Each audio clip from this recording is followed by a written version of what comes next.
చోట నన్ను నువ్వు దీవించాలా, ఆశీర్వదించాలా, మరి వచ్చినప్పుడు నీకు ఇది మందిరం కడతాను అన్ని మొక్కుబడి చేసుకొని వెళ్ళాడు. ఇప్పుడు పోయేటప్పుడు ఆయన ఎలా వెళ్ళాడు? ఒంటి కర్రతో. బాగా అర్థం చేసుకోండి. ఒంటి కర్రతో ఎక్కడికి వెళ్తున్నాడు? మేనమామ వాళ్ళ ఇంటికి వెళ్తున్నాడు.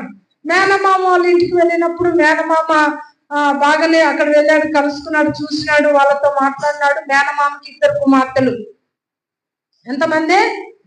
2 కుమార్తెలు మేనమామకి. 2 కుమార్తెలు. ఆ 2 కుమార్తెల్లో రాహేలు చిన్నదనమాట. రాహేలు ఎవరు? చిన్న కుమార్తె. ఈ యొక్క యాకోబు ఏం చేసినాడు తెలిసిన?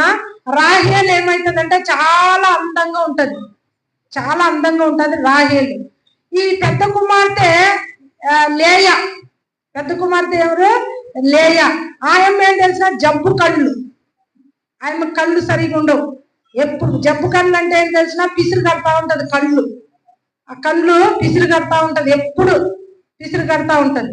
కాబట్టి ఏం చేస్తాడంటే ఆయమ్మని ద్వేషిస్తాడు. ఎవరిని? లేయాని ద్వేషిస్తాడు. పెద్ద మేనమామ పెద్ద కూతుర్ని ద్వేషించి చిన్న కుమార్తెను ప్రేమిస్తాడు. అయితే ఆయన ఏమంటాడంటే నీ చిన్న కుమార్తెని నాకు ఇచ్చి నువ్వు పెళ్లి చేస్తావా, నీకు నేను జీతం చేస్తాను అని చెప్తాడు. ఎవరికి? మేనమామకి చెప్తాడు యాకోబు.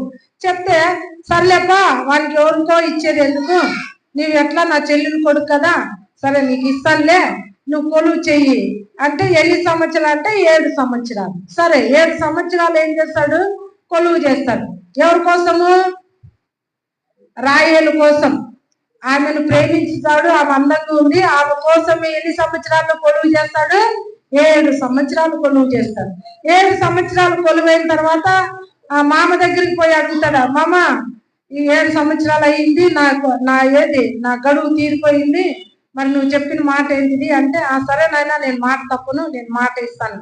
ఏం చేస్తాడంటే అందరినీ ఆ ఊరోళ్ళు పిలిచి పెళ్లి చేసి రాత్రిలో ఏం చేస్తారంటే వాళ్ళ ముఖం చూపించారు అనమాట. ఇక రాత్రిలో యాకోబుని పంపిస్తాడు భార్య దగ్గరికి. పంపిస్తే పొద్దున లేచి చూస్తే ఆమె రాహేలు కాదు, ఆమె లేయా, అంటే పెద్ద కుమార్తె, జబ్బు కళ్ళుది. అప్పుడు మామ దగ్గర కోపంగా పోయి, ఏంటి మామ నువ్వు ఇట్లా పని చేసినావు కదా, నువ్వు నాకు చిన్న కుమార్తె గురించి నీకు నేనేం చేసినానో కొలువు చేసినాను, నువ్వేం చేసినావు, నాకు పెద్ద కుమార్తెని అంటగట్టినావు కదా, ఇదేంటి ఇది అంటే, అయ్యా మా ఊరు మర్యాద ఏంటి తెలిసిన, పెద్ద పిల్ల ఉండగా చిన్న పిల్లకి పెళ్లి చేయకూడదు. అర్థమవుతుందా? మా ఊరు ఆచారము పెద్దల ఏంటంటే పెద్దది ఫస్ట్ పెద్దదానికి పెళ్లి కావాలా, తర్వాత చిన్నదానికి కావాలా. ఇప్పుడు ఏమైంది?